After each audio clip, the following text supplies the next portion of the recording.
Muy bien, pues esta vez vamos a continuar con el taller de ejercicios de cinemática y dinámica. Esta es la segunda sesión en línea y pues vamos a resolver los ejercicios que habían quedado pendientes. Tenemos aquí el ejercicio número 7, vamos a leerlo. Dice, determine la altura h máxima que alcanzará un carro sobre la montaña rusa de la figura si al pasar por el punto A tiene una rapidez de 18 kilómetros por hora. Desprecie la fricción. Bueno, típico problema de sistemas conservadores de energía mecánica debido a que nos están diciendo que debemos despreciar la fricción. Por lo tanto, aquí vamos a tomar en cuenta dos estados de movimiento. El primer estado de movimiento, pues lo tenemos precisamente aquí, en el punto A. Ajá. Y otro estado de movimiento es cuando este automóvil llegue pues a la altura máxima en el punto, digámosle B. Ujú. Bueno, ya tenemos los estados de movimiento. El primero es cuando el carro pasa por el punto A y hay que ver la energía cinética y la energía potencial en este punto. Recordemos que la energía potencial se calcula multiplicando el peso, que en este caso es mg, por la altura de 10 metros, ¿sí? Aquí la tenemos representada con la letra U, y la energía cinética es un medio de la masa por la velocidad al cuadrado. Aquí tenemos un medio de la masa por 5 al cuadrado porque 18 kilómetros por hora son 5 metros por segundo. Vamos a hacer lo mismo para el punto B, donde alcanza la altura máxima, o el punto 2. Entonces, aquí lo que vamos a tener que cuando alcanza la altura máxima, la energía cinética del automóvil vale 0 y la energía potencial vale el peso por la altura, precisamente esta altura h. Entonces K2, energía cinética 2 es 0, energía potencial 2, mg por h. Como es un sistema conservador de energía mecánica, vamos a tener la conservación de esa energía, nos lleva a esta ecuación. La energía cinética en el estado 1 más la energía potencial en el estado 1 tiene que ser igual a la energía cinética en el estado 2 más la energía potencial en el estado 2. Tenemos aquí la ecuación. Sustituyendo de los estados que definimos en la lámina pasada, pues tenemos 25 medios, que es 5 al cuadrado entre 2 por la masa. Ajá, esta es la energía cinética en el estado 1, más 10 m por g, energía potencial en el estado 1. Esto debe ser igual a la energía cinética en el estado 2, que es 0, más mg por h.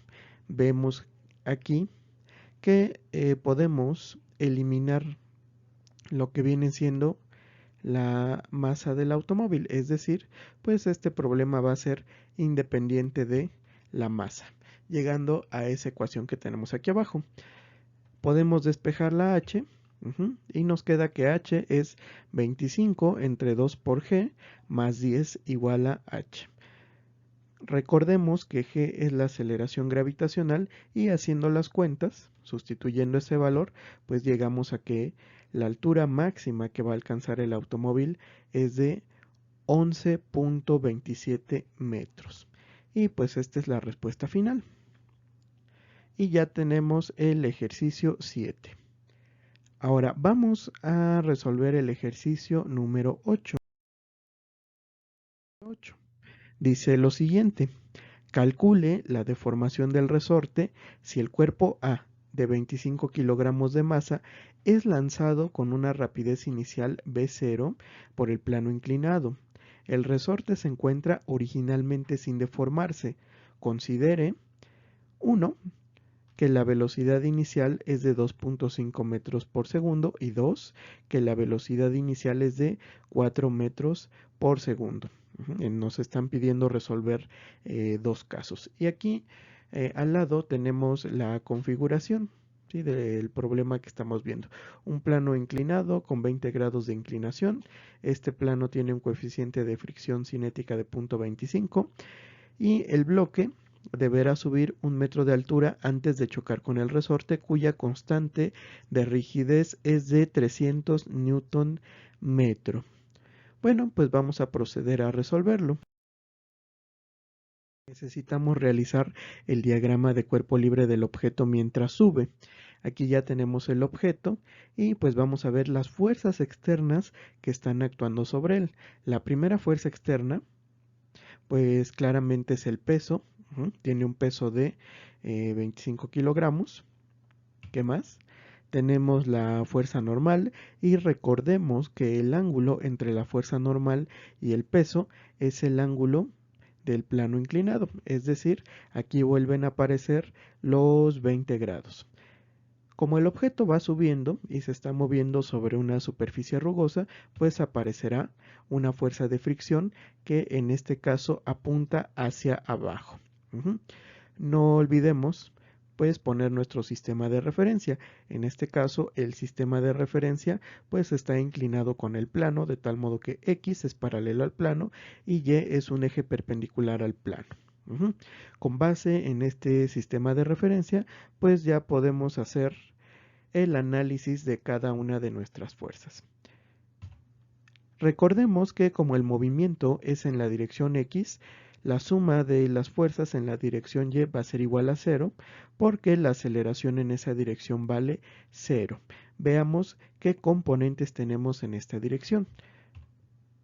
Pues primero, esta componente que tenemos aquí, pues es precisamente la componente del peso, 25G. 25 kilogramos por aceleración gravitacional por el coseno de 20 grados, ¿sí? Proyectamos sobre el eje Y, menos la fuerza normal.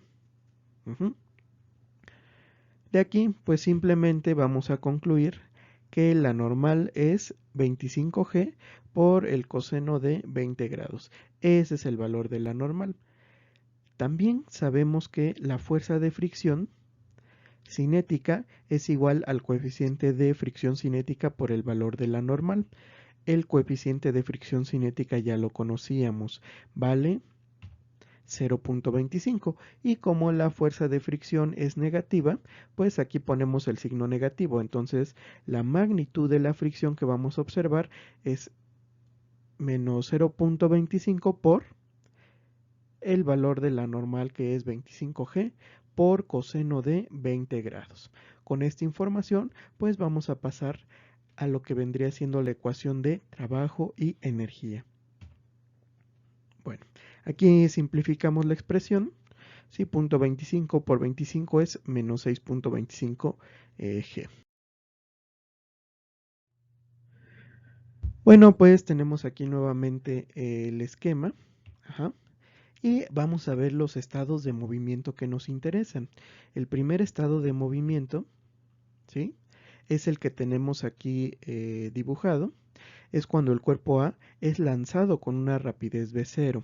Recordemos que nos piden analizar para dos casos de V0 o dos casos de la velocidad inicial. Vamos a poner velocidad inicial como una variable que nosotros podemos controlar. La energía cinética, pues es un medio de su masa, un medio de 25 kilogramos por la velocidad inicial al cuadrado. Recordemos que esta puede ser 2.5 o 4 metros por segundo. Y estamos suponiendo que la energía potencial vale 0 debido a que estamos poniendo nuestra referencia para medir la altura pues en este punto, de tal modo que ahí la energía potencial vale 0. Ahora preguntémonos, ¿cuánto vale la energía cinética en el punto B o en el estado 2? ¿Sí? Donde el estado 2 es cuando el cuerpo A es detenido por el resorte. En principio, pues este objeto tiene que subir, recorrerá este metro de distancia, sin embargo, nada nos asegura que se detenga ahí. De hecho, aquí apenas va a tocar el resorte y va a empezar a comprimirlo.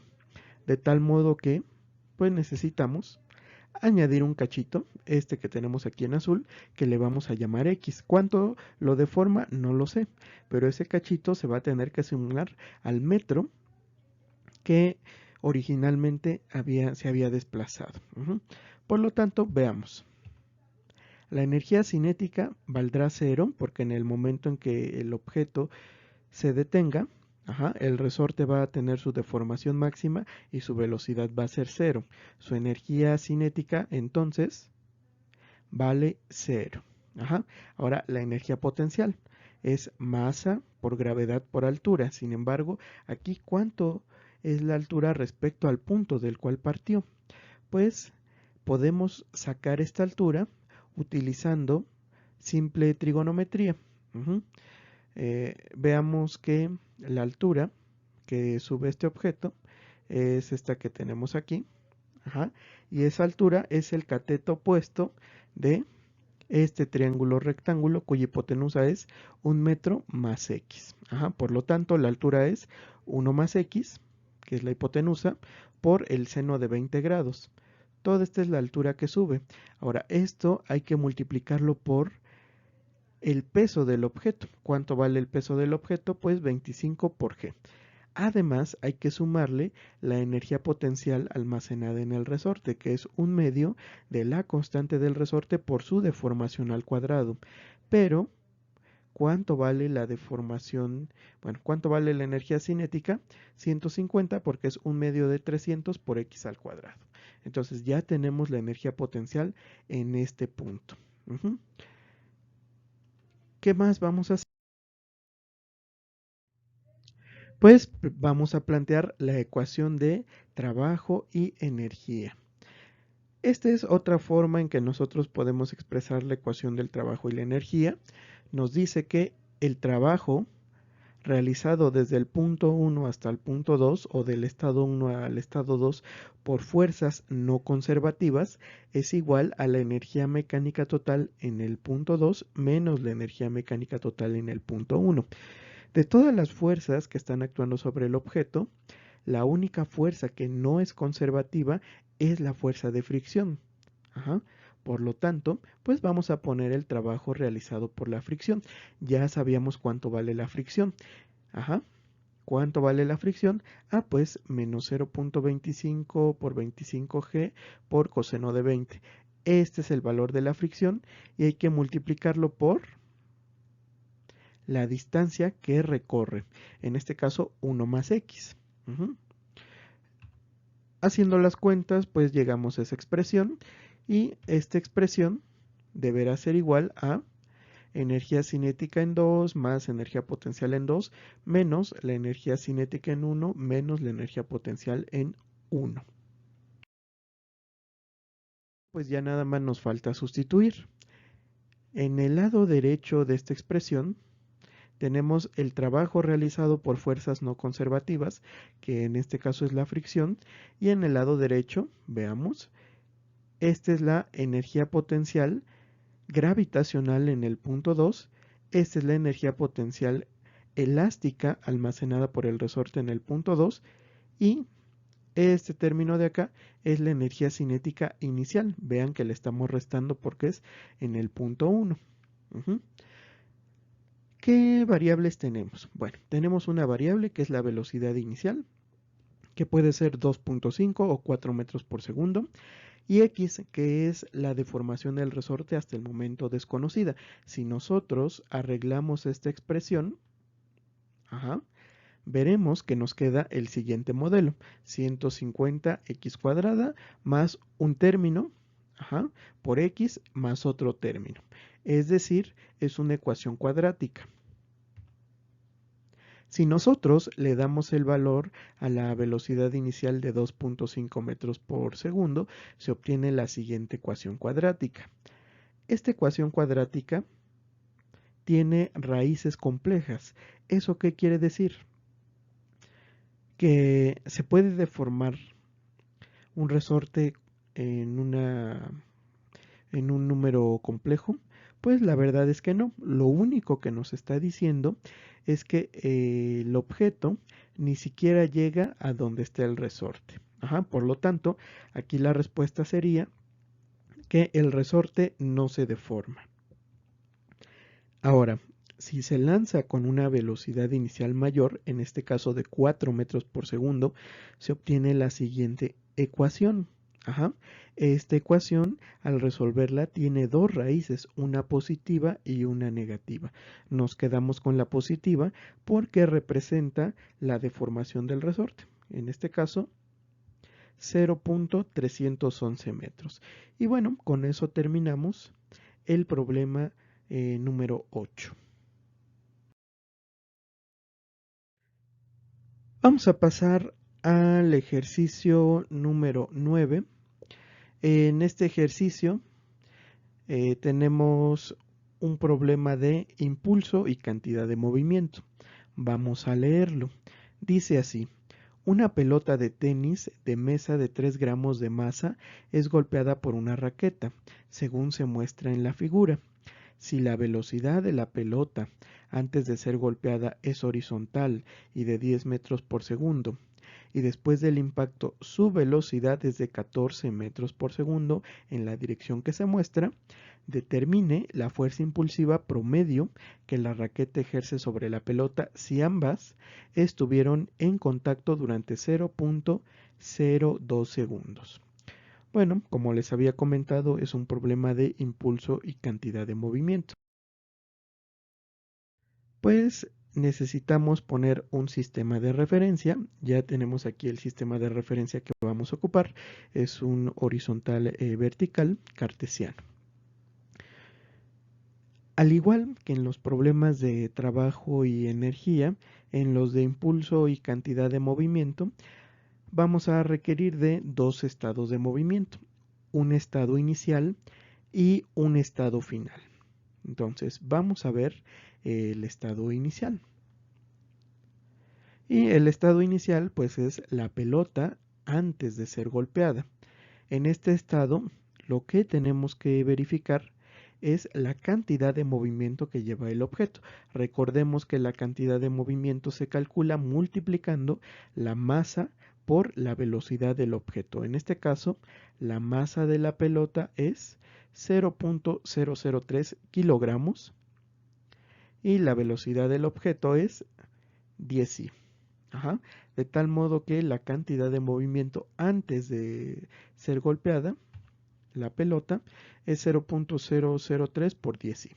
Y la cantidad de movimiento en el estado número 2, es decir, después de que la pelota ha sido golpeada, es su masa, nuevamente, esta no cambia, multiplicada por la velocidad. En este caso, la velocidad después de ser golpeada, pues es este vector que tenemos aquí. ¿De dónde sale este vector? Pues es muy sencillo. Es la magnitud de 14 metros por segundo y hay que proyectarla sobre el eje X y sobre el eje Y. Como tenemos aquí un ángulo de 40 grados, al proyectarla sobre el eje X lleva un signo negativo debido a que su sentido es contrario al del eje X. Proyectamos por el coseno de 40 grados, esto queda en I, más 14 por seno de 40 grados en J. Y esto ya nos da un vector. Vamos a utilizar la ecuación del impulso y la cantidad de movimiento. ¿Cuál es esa ecuación? Pues muy sencillo. La ecuación de impulso y cantidad de movimiento nos dice que el impulso, en este caso representado por la letra J, desde un estado inicial 1 hasta un estado final 2, es igual a la resta de la cantidad de movimiento final menos la cantidad de movimiento inicial.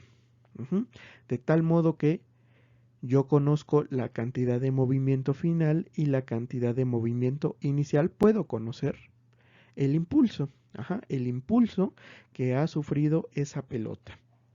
Aquí tenemos la resta de los dos vectores, donde todo lo que está adentro del paréntesis es la cantidad de movimiento final y lo que le estamos restando es la cantidad de movimiento inicial. Reacomodando los términos, vemos que el impulso es un vector.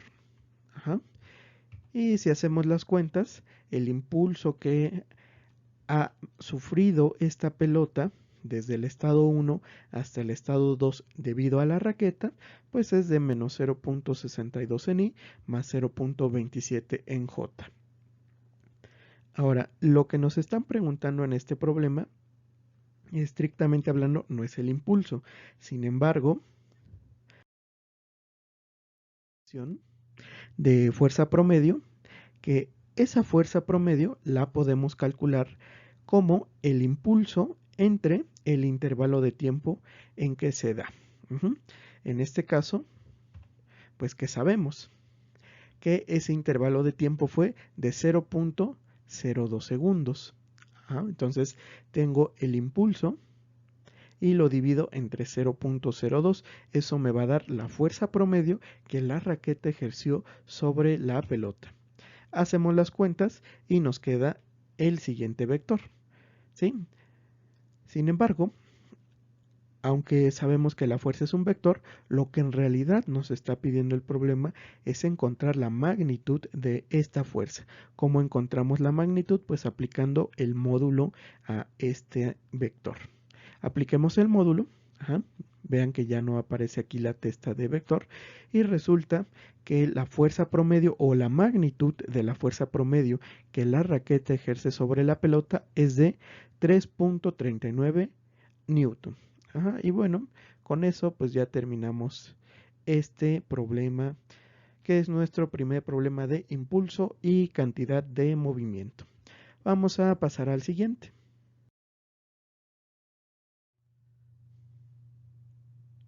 Bueno, el siguiente problema dice así.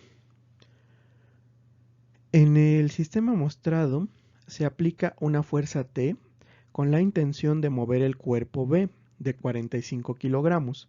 Si se sabe que la fuerza T varía de acuerdo a la gráfica y que los coeficientes de fricción estática y cinética son 0.4 y 0.25 respectivamente, determine el tiempo en el que el cuerpo comenzará a moverse y la rapidez máxima que alcanzará.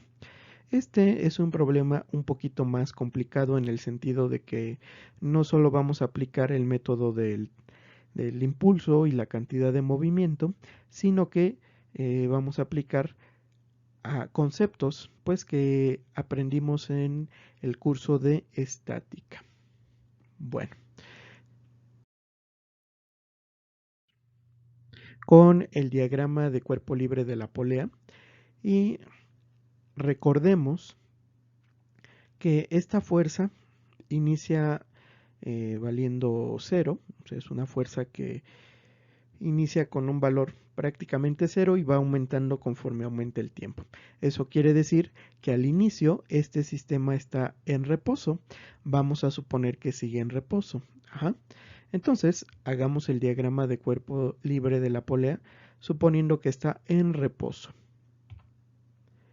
Bueno, ahí está la polea. Vamos a ver las fuerzas que actúan sobre la polea. Claramente está actuando la tensión hacia abajo y además, como hay una cuerda que está conectada a la polea y sale en dos puntos de ella, pues en el primer punto está aplicada una fuerza que yo le llamé F. Sin embargo, del otro lado, en el otro punto también está aplicada otra fuerza F, suponiendo que es la misma cuerda.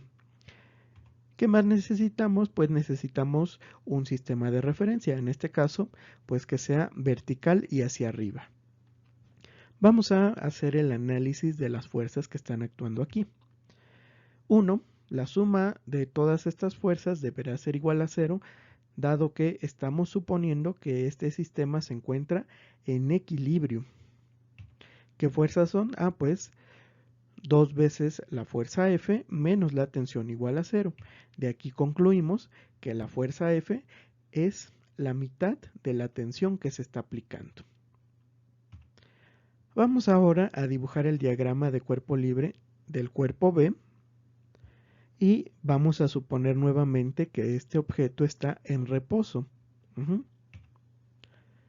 Ya tenemos ahí el objeto. ¿Qué más? El peso del objeto, la fuerza normal que el piso está ejerciendo sobre el objeto B, tenemos una fuerza de fricción debido a que es una superficie rugosa y finalmente la fuerza F que está ejerciendo la cuerda sobre el objeto B. Vamos a hacer el análisis, no sin antes definir nuestro sistema de referencia, en este caso el eje X que nos faltaba. Como estamos suponiendo que el objeto está en reposo, tanto la suma de fuerzas en el eje Y y la suma de fuerzas en el eje X deberá ser igual a 0. Entonces, si sumamos sobre el eje Y, veamos que la normal menos el peso de 45 kilogramos deberá ser igual a 0. De ahí sacamos la conclusión de que la normal vale 45 kilogramos. Si sumamos nosotros las fuerzas en el eje X, tendremos que la fuerza F menos la fricción es igual a 0. En otras palabras, la fuerza F tiene el mismo valor que la fuerza de fricción. Eso pues hay que tenerlo en cuenta. Por otro lado, tenemos esta gráfica que nos dice cómo va aumentando la tensión en función del tiempo. Como les había comentado, esta tensión parte de 0, y luego va aumentando linealmente. De la lámina anterior sabemos que la fricción es igual a la fuerza F.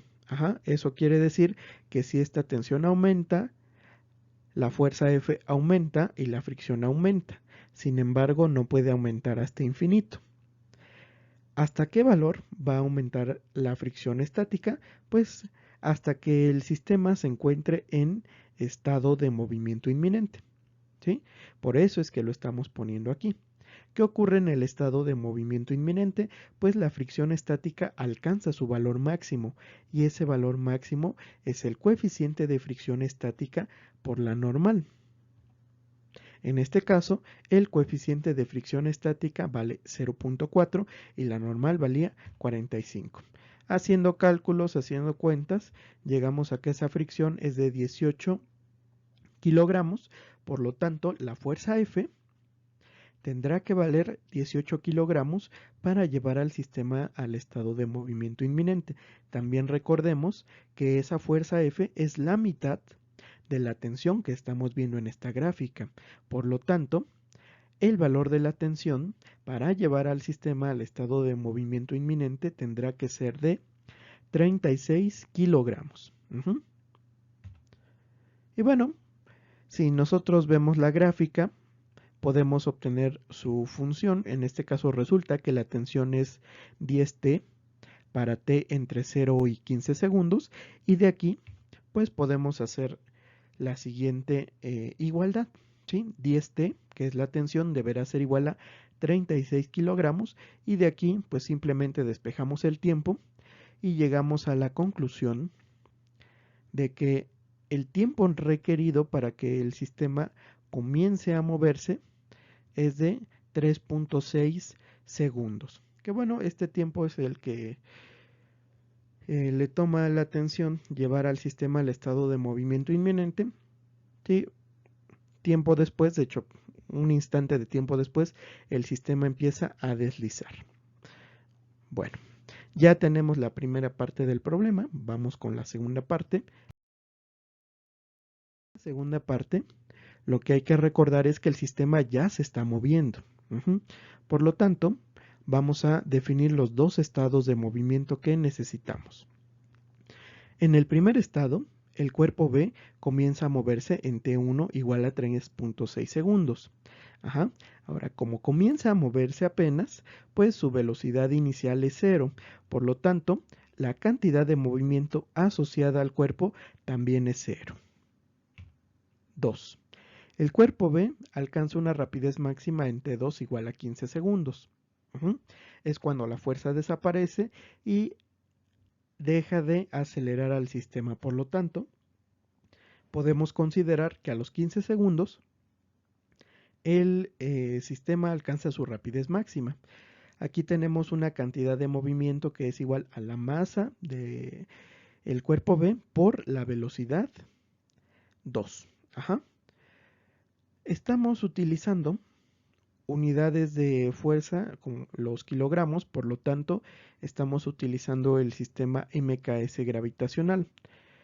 45 kilogramos no son 45 kilogramos de masa, son kilogramos fuerza, por lo tanto, para poner esta masa que tengo aquí, tengo que sí utilizar los 45 kilogramos, pero dividirlo entre la aceleración gravitacional. Esta es la masa en el MKS gravitacional y por lo tanto este es el valor de la cantidad de movimiento en el estado 2. ¿Cómo conectamos las cantidades de movimiento que ya tenemos entre ellas? Pues usamos la ecuación del impulso y la cantidad de movimiento, que nos dice lo siguiente. El impulso desde el estado 1 hasta el estado 2 es igual a la cantidad de movimiento en el estado 2 menos la cantidad de movimiento en el estado 1. Conozco la cantidad de movimiento en el estado 2, conozco la cantidad de movimiento en el estado 1 y ahora necesito calcular el impulso. Ajá. ¿Cómo es que estamos calculando el impulso? Bueno, de la gráfica de la tensión, recordemos que la tensión era 10T como función del tiempo y la fuerza que está ejerciéndose sobre la caja por la cuerda es la mitad de la tensión, que viene siendo 5T. Por otro lado, no solo está actuando esa fuerza horizontalmente, también está actuando la fuerza de fricción. Ajá, pero como el sistema ya se está moviendo, no utilizo el coeficiente de fricción estático, utilizo el coeficiente de fricción cinético multiplicado por la normal. Y todo este término es la fuerza de fricción cinética que se está ejerciendo en sentido contrario. Por lo tanto, la fuerza neta en la dirección horizontal pues es 5T menos 0.25 por 45. Y recordemos de otra definición del impulso que pues es la integral de la fuerza resultante con respecto al tiempo, en este caso desde 3.6 segundos hasta 15 segundos. Realizando la integral, resulta que este impulso tiene un valor de 401.85. Ajá. Y como la cantidad de movimiento inicial es 0, ajá, pues este impulso automáticamente es igual a la cantidad de movimiento final, que ya habíamos dicho que es 45 entre g por la velocidad a la que llega nuestro objeto B. De aquí pues simplemente podemos despejar esa velocidad, nos queda que es 401.85 por g entre 45 y ya en números pues nos da un resultado de 87.6 metros por segundo, siendo esta la respuesta a nuestro problema. Ya con eso pues tenemos resuelto el ejercicio número 10. Vamos a pasar a 11, vamos a leerlo y vamos a analizarlo. Dice así: una bola de boliche de 16 newton cae hacia una trampa de arena con una velocidad de 15 metros por segundo y con un ángulo de 30 grados respecto a la horizontal. Si se sabe que la bola se detiene por completo después de 0.3 segundos, determine las componentes horizontal y vertical de la fuerza impulsiva promedio que se ejerció durante su aterrizaje. Entonces, para esto, pues vamos a definir un sistema de referencia.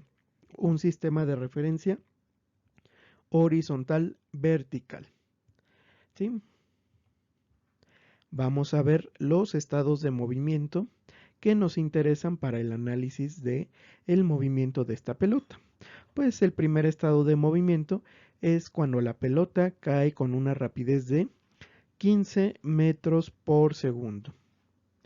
En este estado, la pelota tiene una cantidad de movimiento de su masa, que es los 16 newton entre g, por su velocidad, que vendría siendo este vector, ¿sí? Los 15 metros por segundo por coseno de 30 grados en el eje X y una componente negativa en el eje Y, que es 15 por el seno de 30 grados. Si nosotros hacemos el álgebra y recordando que el coseno de 30 grados es raíz de 3 sobre 2 y el seno de 30 grados es un medio, pues llegamos a que la cantidad de movimiento inicial es este vector que tenemos aquí. Bueno, vamos a hacer el análisis para el segundo estado de movimiento. En este caso es cuando la pelota se detiene. Y si la pelota ya se detuvo, eso quiere decir que su velocidad es cero y por lo tanto su cantidad de movimiento final deberá ser cero. Veamos que conozco la cantidad de movimiento inicial y conozco la cantidad de movimiento final. Por lo tanto, puedo ocupar la ecuación del impulso y la cantidad de movimiento para calcular el impulso que la arena ejerce sobre la pelota. Entonces, aquí tenemos que el impulso que la arena ejerce sobre la pelota desde el estado 1 hasta el estado 2, pues es simplemente cantidad de movimiento final, que en este caso vale 0, ¿sí? Vector 0, menos cantidad de movimiento inicial. Lo tenemos aquí, 0 menos este vector, y obtenemos este vector. Este es el impulso total que la arena ejerce sobre la pelota para detenerla. Sin embargo, recordemos que no nos están pidiendo el impulso, nos están pidiendo la fuerza promedio. De aquí podemos ocupar nuevamente la definición de fuerza promedio, que es simplemente el impulso entre el intervalo de tiempo en que ocurre este movimiento. Y recordemos que ese intervalo de tiempo pues es de 0.3 segundos. Por lo tanto, aquí tenemos 120 entre 0.3 por g y por este vector. Haciendo las cuentas, pues nos da que la fuerza requerida para detener a la pelota y esta fuerza que ejerce la arena pues es de menos 70.6 y más 40.8 en J Newton. Y este es el resultado del problema. Bueno, vamos a pasar con el siguiente ejercicio. El ejercicio 12 dice así: la pelota de tenis A se mueve a la derecha con una velocidad de 3 metros por segundo cuando golpea a la pelota B en reposo. La masa de A es 1.5 veces la masa de B. Calcule la velocidad que tendrán ambas sabiendo que después del golpe permanecerán unidas. Bueno, para resolver este problema. Primero, recordar que este es un problema de conservación de la cantidad de movimiento. Aquí el impulso total ejercido por las fuerzas externas va a ser 0, o podemos considerarlo 0 debido a que el choque entre estas pelotas pues ocurre muy rápido. Bueno, los estados de movimiento ya los tenemos aquí a la derecha. El primer estado pues es cuando las pelotas no han chocado o las pelotas antes del choque, ¿sí? El que tenemos aquí arriba. Y el segundo estado, pues obviamente cuando estas pelotas ya chocaron. Vamos a hacer el análisis cuando estas pelotas no han chocado. Como la pelota B está en reposo, pues su cantidad de movimiento vale 0, porque es 0 por la masa de B, aunque no la conozca es 0. Y del otro lado, ¿qué sabemos? Pues que la pelota A tiene una velocidad de 3 metros por segundo, la tenemos aquí, y además sabemos que su masa es 1.5 veces la masa de B. Por lo tanto, la cantidad de movimiento total del sistema, no de la pelota A, no de la pelota B, sino la total, es decir, la suma de ambas, pues es simplemente la cantidad de movimiento de la pelota A, debido a que la pelota B no se está moviendo. Vamos al estado 2. aquí tenemos pelotas unidas después del choque. Y aquí hay que hacer algunas observaciones. 1. Como las pelotas quedan unidas, su velocidad es la misma. La velocidad de la pelota B y la velocidad de la pelota A es exactamente la misma. Entonces, la cantidad de movimiento después del choque, pues va a ser la masa de la pelota B por la velocidad 2 más 1.5 veces la masa de B por la velocidad 2. Vean que la velocidad es exactamente la misma porque pues el sistema, es decir, ambas pelotas llevan la misma velocidad, ¿no? Debido a que están unidas. Bueno, ¿qué tenemos que hacer? Ya que sabemos la cantidad de movimiento inicial y la cantidad de movimiento final de este sistema, pues hay que plantear ahora sí la conservación de la cantidad de movimiento. ¿Qué nos dice la conservación de la cantidad de movimiento? Pues que la cantidad de movimiento inicial es igual a la cantidad de movimiento final. Vamos a sustituir estos valores en la ecuación de conservación de la cantidad de movimiento. Entonces, cantidad de movimiento inicial, 0 mb más 3 por 1.5 mb es igual a mb por la velocidad 2 más 1.5 veces mb por la velocidad 2. Simplificamos un poco, nos queda 4.5 veces la masa de B es igual a 2.5 veces la masa de B por la velocidad 2. Y veamos que en esta igualdad la masa de B la podemos eliminar. En otras palabras, es independiente de la masa. Lo podemos resolver sin necesidad de conocer la masa. Llegamos a esta expresión, 4.5 igual a 2.5b2 y pues aquí ya nada más despejamos. Resulta que la velocidad 2 o la velocidad del sistema después del choque pues va a ser 1.8 metros por segundo. Ajá. Y con esto pues ya resolvemos el ejercicio número 12. Número 13 para concluir con la serie de ejercicios. Sin embargo, este se va a quedar de tarea. Dice así: dos bolas de boliche viajan sobre carriles lisos, una hacia la otra, con las velocidades que se indican en la figura. Después de chocar, rebotan y B se mueve hacia la derecha a 2 pies por segundo. Determine la velocidad que tendrá A después del impacto. La bola A pesa 9 libras, la B 16. Aquí lo que tenemos en la figura, pues es el estado inicial y para resolverlo, pues hay que hacer otro dibujo del estado final de las bolas de boliche. Plantear la cantidad de movimiento inicial de todo el sistema, es decir, de la bola A, más la cantidad de movimiento de la bola B. Y después plantear la cantidad de movimiento final. Ocupar la conservación de la cantidad de movimiento y a partir de ahí obtener lo que se nos está pidiendo. Entonces, este es el único problema que falta, pero se queda de tarea. Pues aquí terminaría esta sesión. Con esto acabamos la parte de impulso y cantidad de movimiento. La próxima sesión pues será de cinemática del cuerpo rígido. Nos vemos y que estén muy bien. Hasta la próxima.